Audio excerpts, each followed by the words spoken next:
appreciate so much you having this dialogue with me, Larry. And I just had one thing that I don't think we talked about that I wanted to ask you about, because I think you're in such a unique position of doing work that is about the human and the divine. I think that's sort of an amazing position to be in. To have, it's like you are bridging these two worlds through yourself. And I wondered if you just might have a few words to say about that experience, how it feels. I know you asked me, you did some work on me, and you asked me how it feels, and it makes me aware of how unaware I am of the experience sometimes of my body. I can tell you, about some other things, but you know what I mean? And so you've been doing this for a while. The experience of the body, or the experience of this flow of energy. Is there anything that you can say that would help us to recognize the flow of what's going on within ourselves? Well, yes, there's things I could say. But not in a short form, maybe? Maybe in a short form. What I know about the physical capacity is that each one experiences flow of energy in a different way. And that's why we're unique. And we are like the River Nile with a zillion tributaries. And when we have a pain, or when we have a malfunction in an organ or a gland or a body part, it's because something in the holographic of our self, both our higher and our lower self, if there is such a thing, it's really all one, but we compartmentalize it because we can understand it that way and give it words and change it. So the human capacity in its entirety is able to change anything with consciousness. That's my experience. Okay.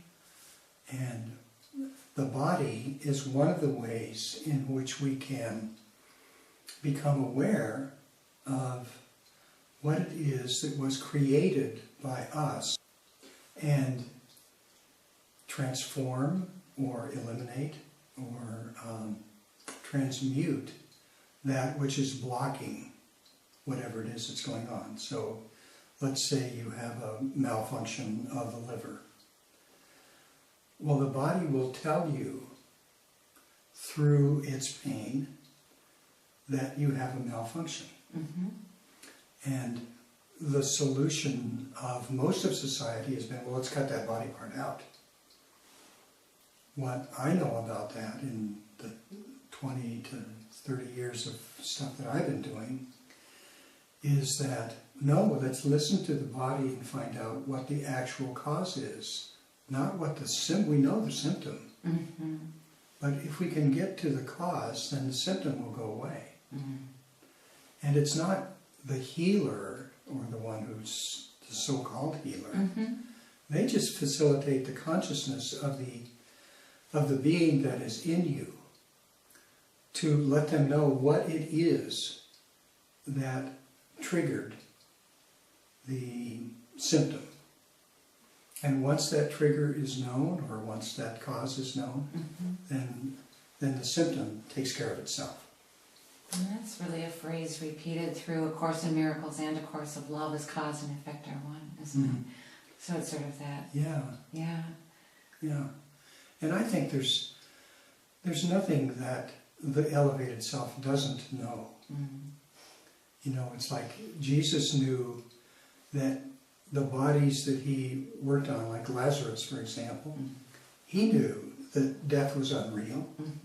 And so he just brought that consciousness to Lazarus, and then Lazarus wasn't dead anymore.